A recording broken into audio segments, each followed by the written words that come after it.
I'm Tom Schmidt, And I'm Tom Turton. and this is Talking with Tom. There we All are. right. Welcome.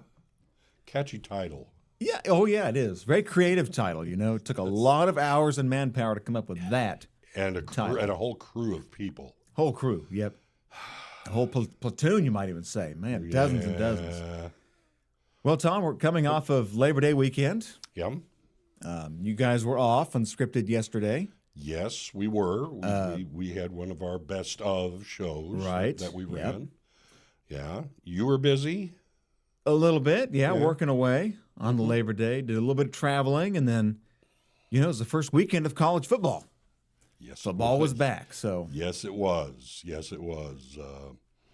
MSU went west to California. yeah, USC. Yeah, yeah. Which I mean, who'd have thunk it? That's one of those kind of things. Who'd have thunk that Missouri State would be playing USC?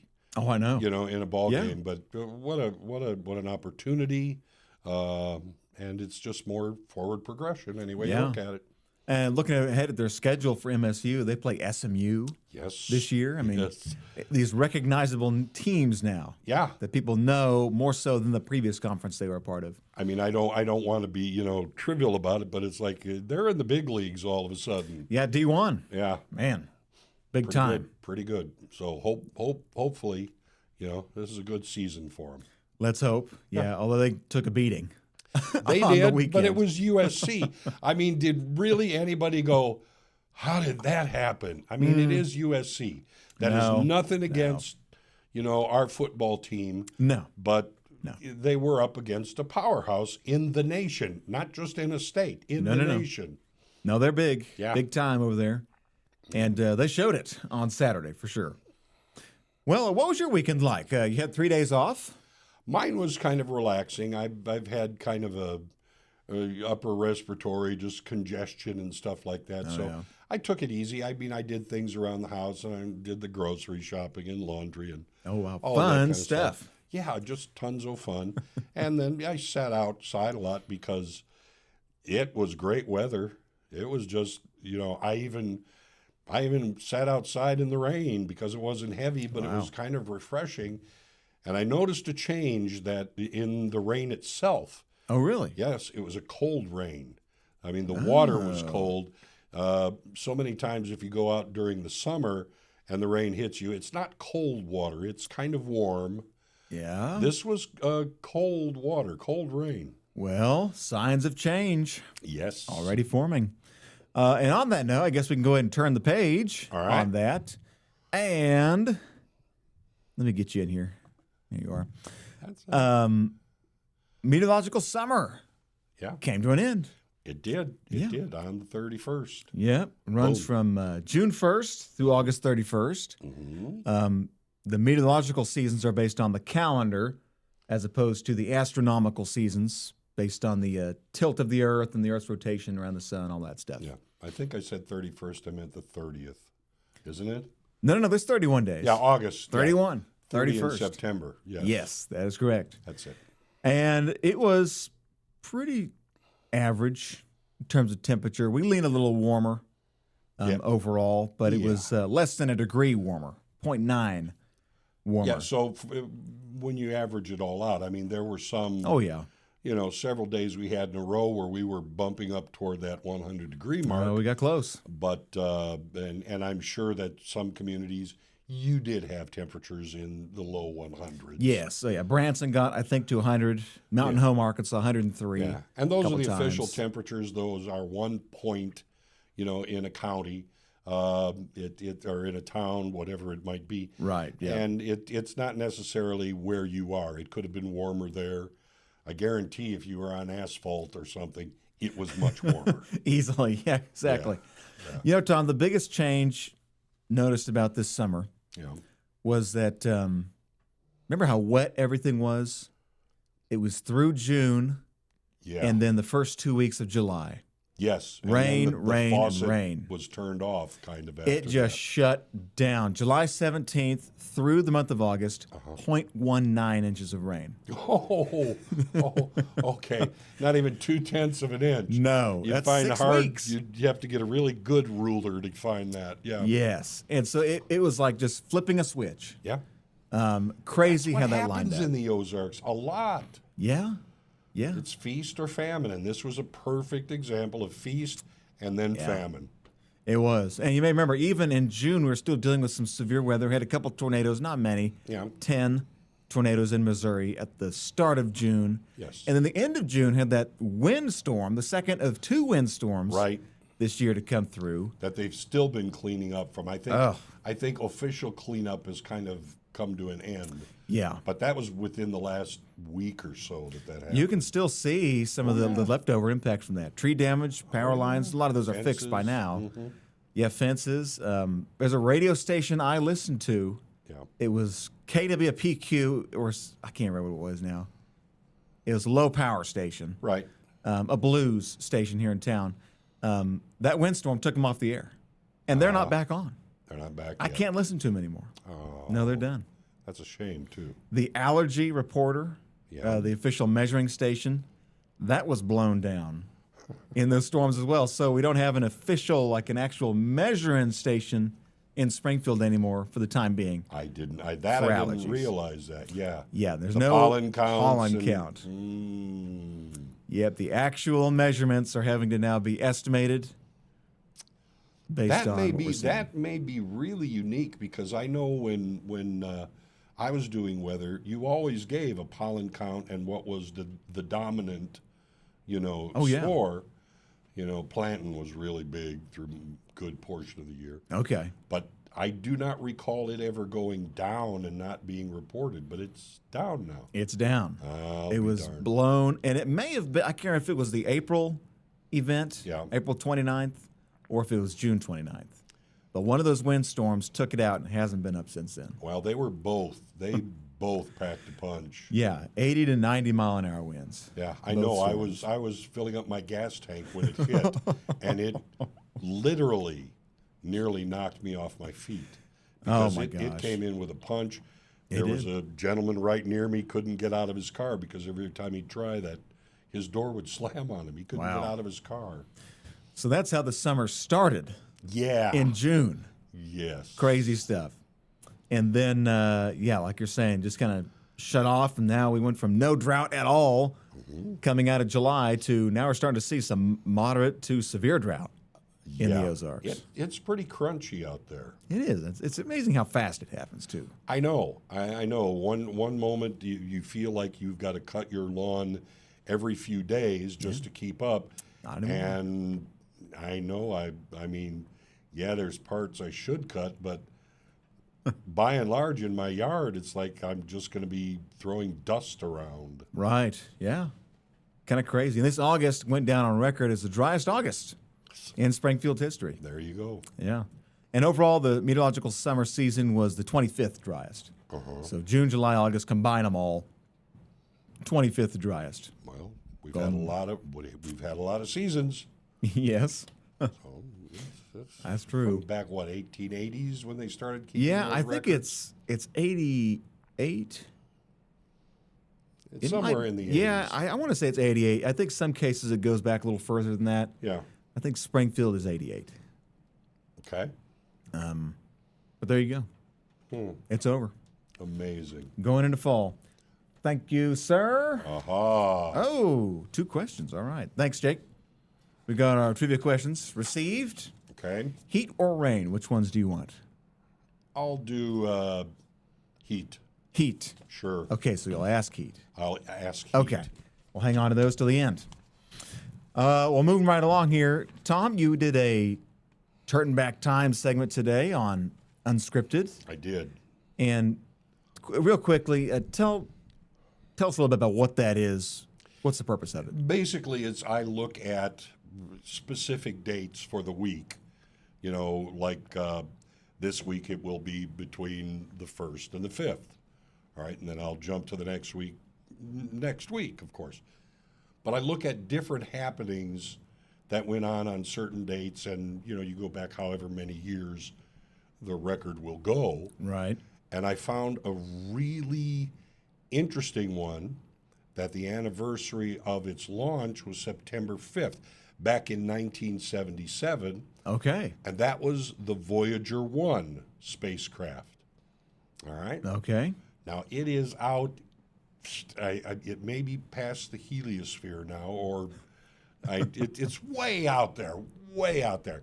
It's like 15 billion miles or something like that, 15.5 billion miles That's a lot. away from Earth.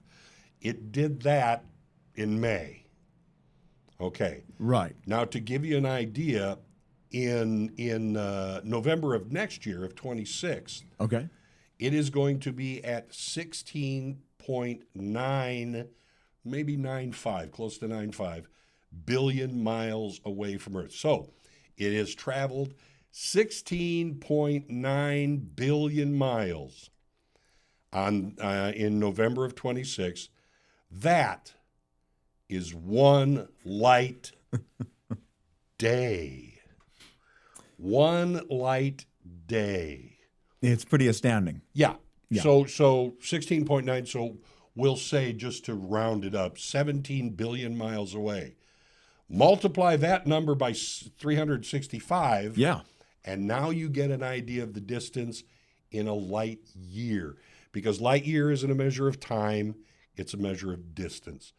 How far light travels in 1 year.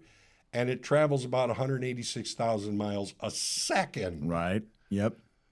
So we're just at one light day. So when they say, oh yeah, this galaxy is, 160 million light years away, that's an incomprehensible number to me. It is. Yeah, it is. And for folks at home, you're kind of you like the space, you like outer space and the universe and studying that kind of stuff. But this would be fascinating to anybody. I mean, just trying to wrap your head around how far that is, and how little that means in terms of space distance and time traveled. It's crazy. I want to say, and I correct me if you know, I'm not certain. Oh, my camera! Okay. I know these cameras are hand detected. I was looking to see where the person was that you were with. Hi. Anyway, I have no idea what I was saying. Just about the speed of light and the time involved and all of that. And there's a famous picture, and it's of the little blue dot. Oh yeah. And you have a picture of, and it may have been from the Voyager, one of the Voyagers, one or two. Two is behind Voyager 1 as far as distance, although it was launched before Voyager 1. Voyager 2 went up in the air before Voyager 1 did. Oh really? They're just on different paths. Okay, so why they did the name change there to make two that's first, just the one way it second? was. That's just, this is Voyager 1. It was on the pad and everything, and Voyager 2 launched, and then later Voyager 1 launched. Wow. It just had to do with their different paths and how they were going to move through the Okay. solar system. And so, what's kind of do you know what the scientific purpose of Voyager 1 is? What's the goal with that mission? It's just to gather as much information as it could. Right. It flew by Jupiter in 1979, flew by Saturn in 1980, and it 3 is years either, after. It is either into or through the Oort cloud, which is on the outer band of what right now we kind of call the solar system, but it's where comets come from. Oh, really? It's the area of space that you've got these little things flying out there, and the gravity of the sun pulls, and one of them falls into the inner portions of the solar system. The Oort cloud, and detecting things in the heliosphere, which is the sun's atmosphere. As far as its particles that it throws out and its pull of gravity. I mean, when you think about the power of the sun's gravity. Okay, this thing is 16.5 billion miles away from Earth as it's traveling out there by next November, and it's still under the effects of the sun's gravity. It still has to keep moving or it will fall back into the sun. That's a long ways. Yeah. Long ways. Yeah. Wow. It's just amazing. All of the distances, all of this. But anyway, is. there It is really a is. picture. I think it was from one of the Voyagers, and it's just a pinpoint of blue. And it's Voyager looking back at the Earth. And it is a pinpoint in this vastness of space. Wow. Vastness. That's exactly right. Yeah. That's why it's called space. Space. There's a lot of it. Okay. Well, you know what? Speaking of the sun and the influence it may have around its atmosphere, which is expansive, Yes. we just had, believe it or not, what they call a coronal mass ejection. Yes. That was this weekend, I think.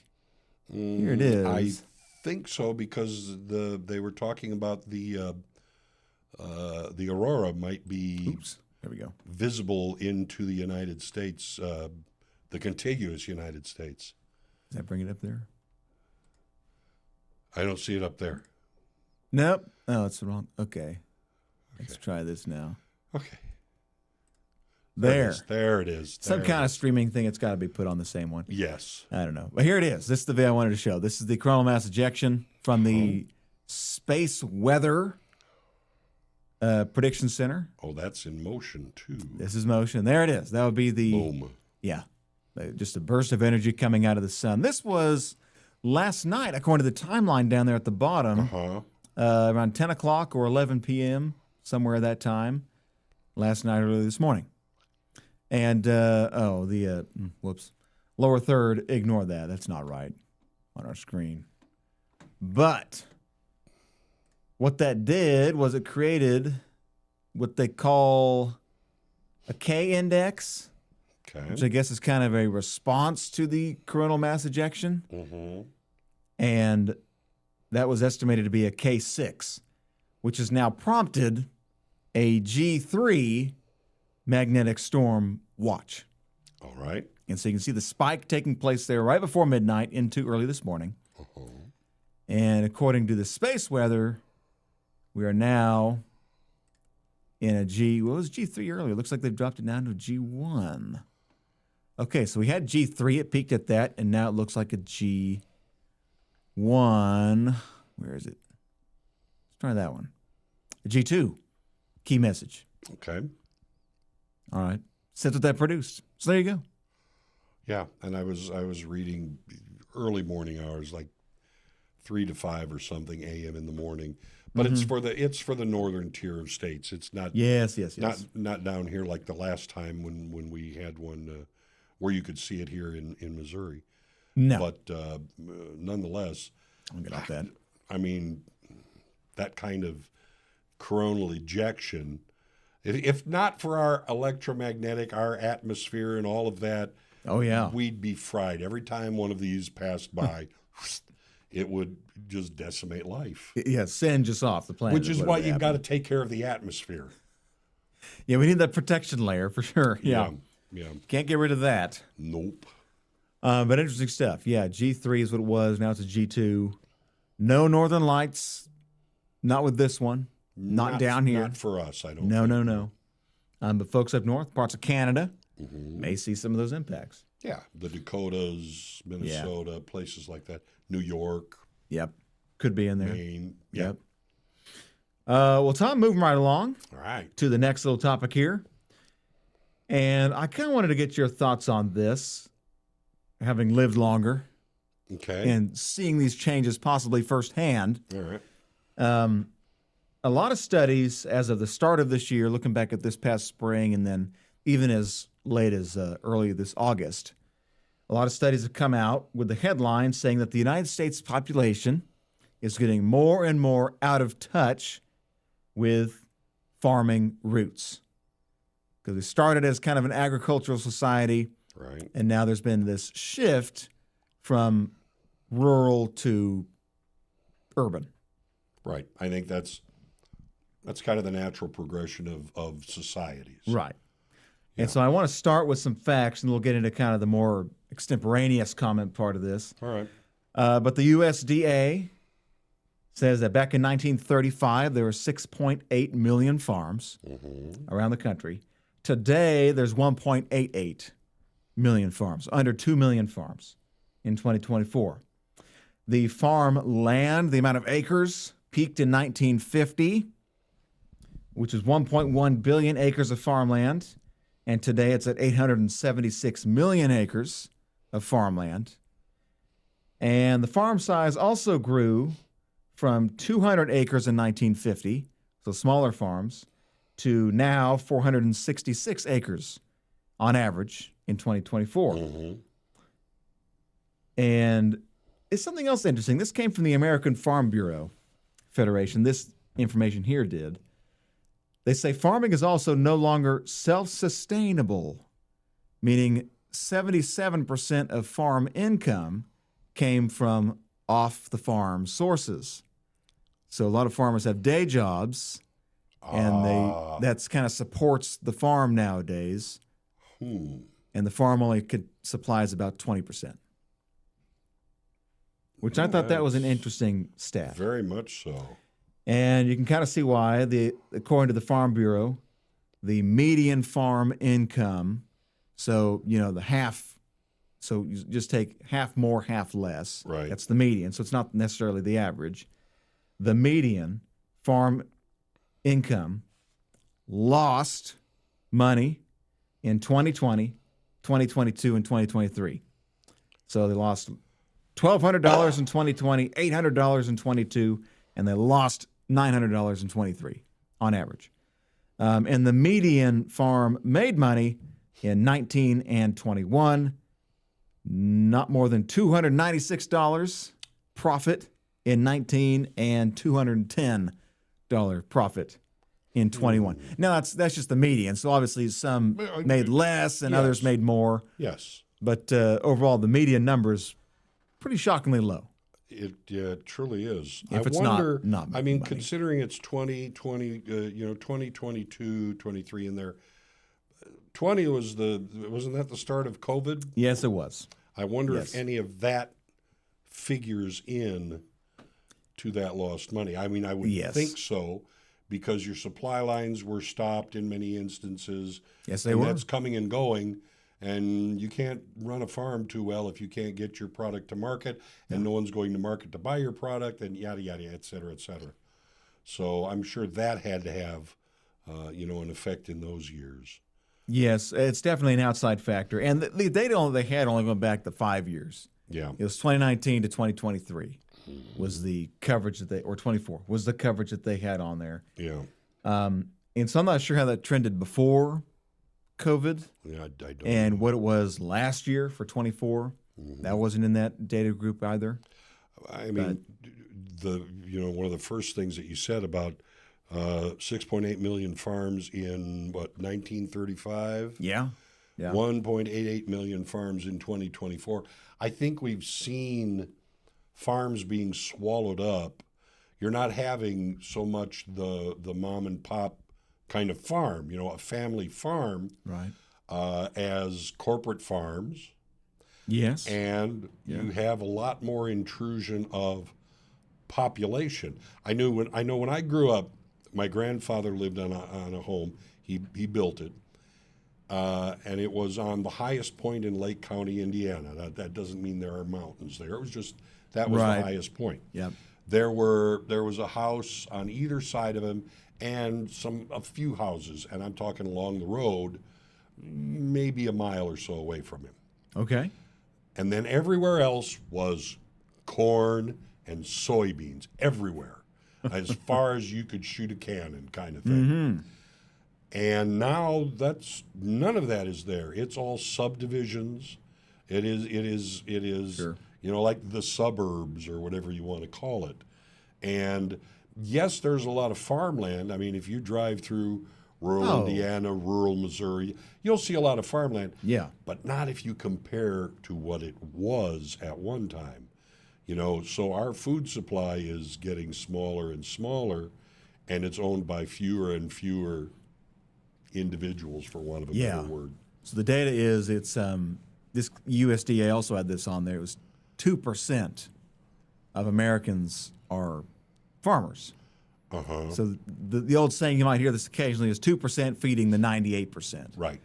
And so you're right, it is shrinking down. And you know the numbers there, if you look at the numbers of acres farmed from 1950 to now, it dropped from 1.1 billion acres to 876 million acres.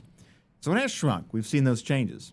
Yeah. And you were saying, I mean, it's interesting because, I mean, I look at like my grandparents also, they were farmers Right. in Kansas.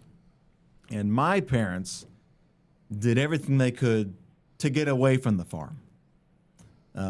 My mom didn't grow up on a farm. My dad did. Okay. And so my aunt and my dad did what they could. They went to college, got degrees, and they didn't go into farming. Didn't want to do it.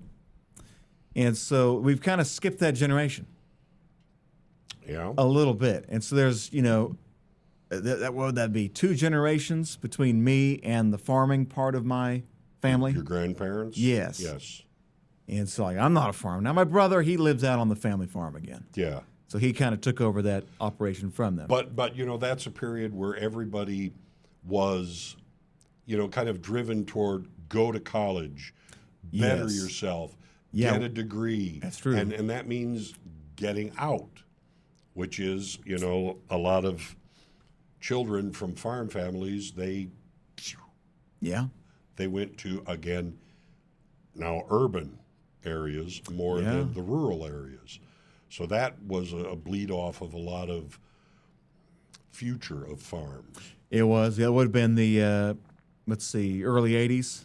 So, and then through the 80s, Yeah. went to college, Yeah. and got away from the farm. Yeah, Probably 70s it too. probably, I was going to say it Yeah. probably started a little sooner than that, where the push was really go to school, get a degree.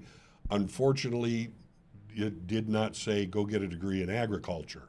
Right. I mean, yes, I'm not saying that wasn't there, because there has always been a core of people, you know, who have studied and who have furthered the knowledge of agriculture. Oh, yeah. But I think as in broader terms, they went, nah, I want to work on computers. That's the future, Yeah.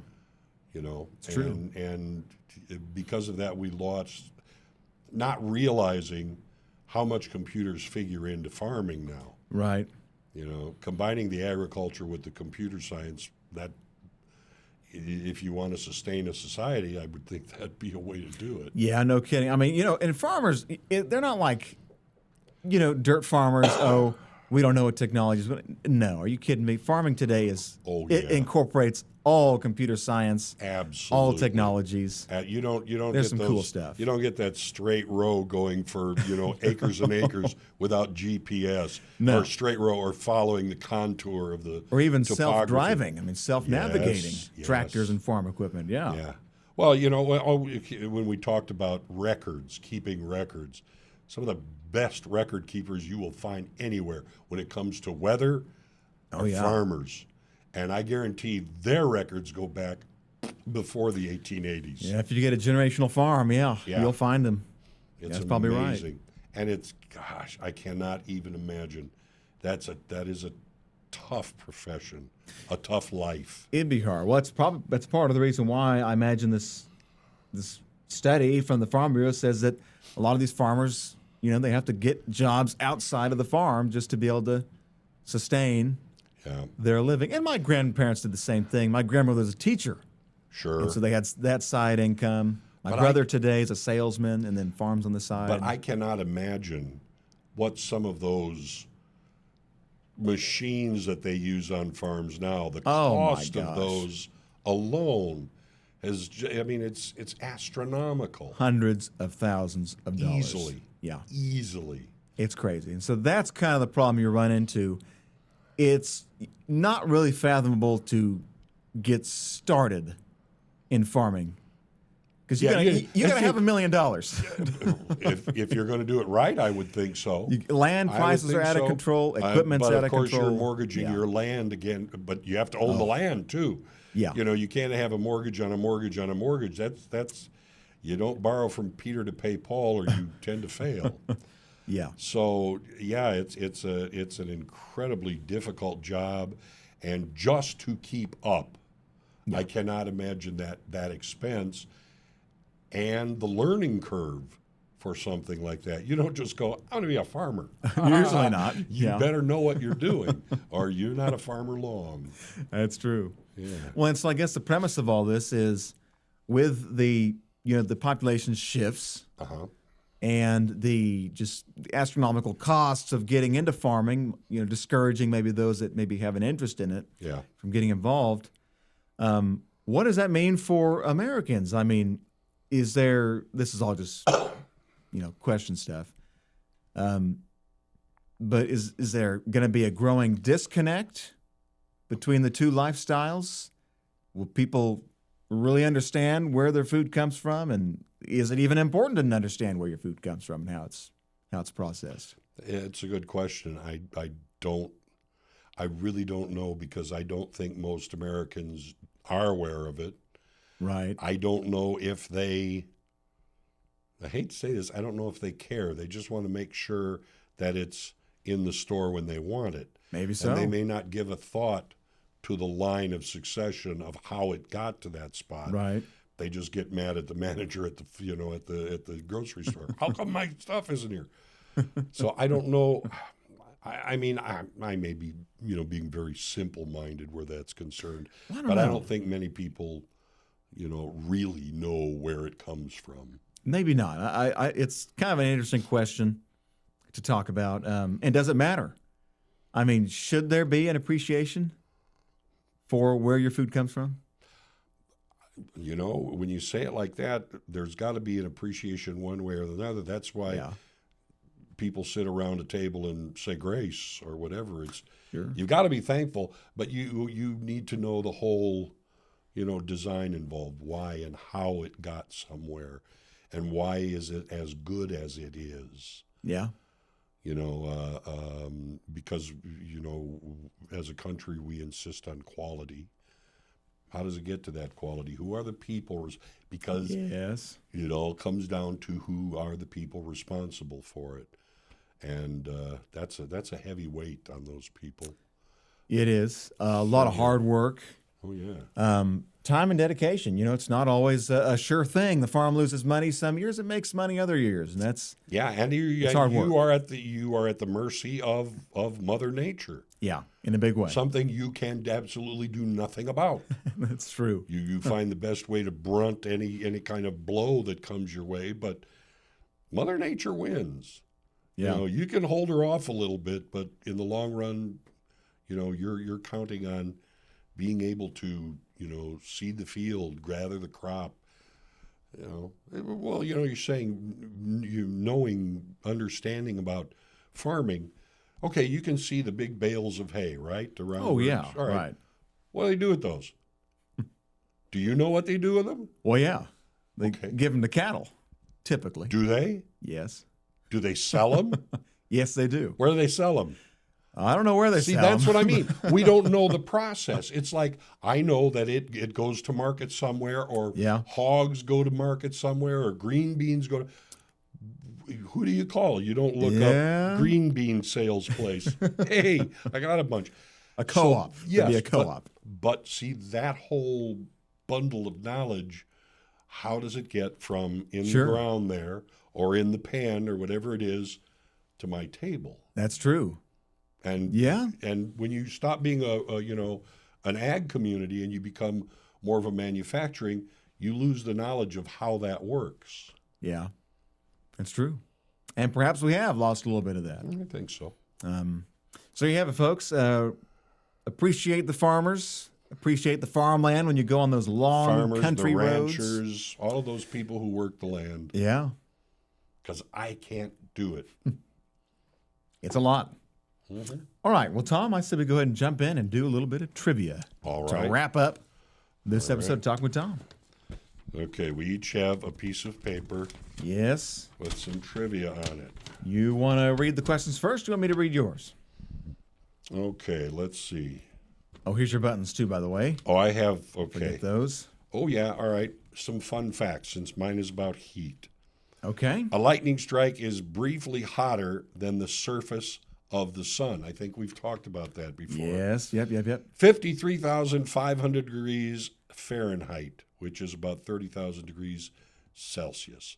for all of you in Canada who are listening. In 524 BC, a massive sandstorm known as the Lost Army of Cambyses, I hope I pronounced that right, buried a Persian army of 50,000 people in the desert. Wow. A sandstorm. Whew. All right. Yikes, it's going back. All right, here's one of my trivia questions. You ready? All right. Which U.S. state holds the record for sunniest place on Earth? Well, I want to say the Sunshine State, obviously, but Okay. I feel like that's not right. I feel like it's almost got to be somewhere like Arizona. Okay. I'm going to say Arizona. All right, that's correct. Specifically, name the town. Tucson. No, sorry, you got half of it right. So I'll give you a. Okay. It's Yuma. Yuma. Yeah, and Yuma, Arizona, actually the record holder with more than 4,000 hours of sunshine annually. Wow. Those Okay. people are all very tan there. I guess so. All right, I have one more. You ready? Okay, fire away. Which warm weather desert is known as the driest place on Earth? Ah, the distinction there, huh? Warm weather desert So that kicks out Antarctica. kicks out Antarctica. Right. Warm weather desert. Is it the one down in South America? The one Chile? I don't know the name of that one. I've got to give you a right on that. It's the Atacama Desert in Chile. Atacama. Okay, yeah. Uh-huh. Well, very good. Those were my two questions that I have, All right. and you did very well on those. Yes. Yeah. All right, now time for some fun facts from the rain set of The questions. rain set. Okay. So, fun fact, we'll start off there. The heaviest hailstone on record weighed 1.02 kilograms, which is 2.25 pounds, Uh-huh. and fell in Bangladesh in 1986. Ah. I thought it was in Kansas somewhere. I Well, it's thought, not Bangladesh, Kansas, is it? no, I don't think so. You never know what kind of names they're going to come up with in Kansas. 2 pounds, though, over that. All right. In July 2001, the rainfall at Kerala, India, turned blood red, likely due to spores from algae in the atmosphere. Mm-hmm. Okay, and we deal with that every summer, it seems, in Fellows Lake, usually an algae bloom. Yep, algae bloom. Right? All right, here's the trivia. Ugh. How much water falls on Earth every minute? Ooh. Is this do I get a multiple choice? How much water no. falls on Earth every minute? 1.2 billion tons. You know what? You were actually really close. What is it? 1 billion tons. There you go. So, yeah. All right, I'll give that one to you. I'm going to go because it's always raining on the Earth. Somewhere. It is. Oh, easily, yeah. Somewhere. And, Over the ocean, I mean, all that counts, yeah, right? and then I look at the rain cloud, and your average cumulus cloud weighs, 100 million pounds or tons? So I figured there's got to be a billion. Okay, so I went with the 1.2. Not bad. I'll give it to you. I'll take it. This one, I'll admit, is hard. I don't know. Oh, the last this- one was easy. Okay. Yeah, all right. All right. I don't know what this is. Okay. I'm going to try to say it. It's a definition. So what is petrichor? Maybe I can cover up the answer and let you see the actual Okay. text of it. All right, how's that? What is that? Petrichor. What is petrichor? Has to do with rain.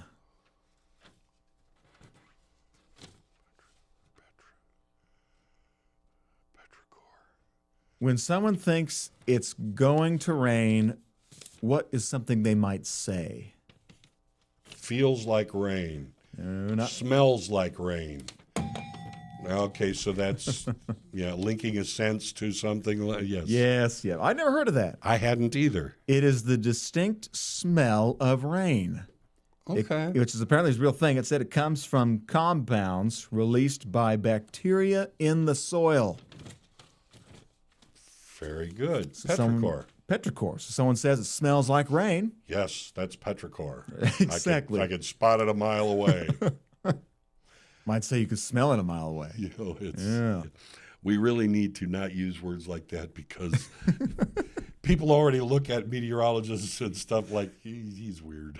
Yeah, what's this guy? Where do these names come from? And he's always going to tell me why something is going to happen. Just tell me it's going to rain. Now you can expand your vocabulary at home, folks. Impress your friends this week. Petrichor. Petrichor. Petrichor. That's it. That's it. That's fast. Okay. Well, Tom, I think that wraps us up for this Talking with Tom. All We right. filled 40 minutes. We did. We did. I think that's the longest one we've had so far. Hokey smokes Bullwinkle. So good stuff, though. That's Yeah, right. record breaking for now. Very good. All right. Well, folks, thanks for watching. For those of you that are still with us, and enjoy the rest of your week. Hopefully, you can enjoy some nice, cooler weather for you. Sounds good.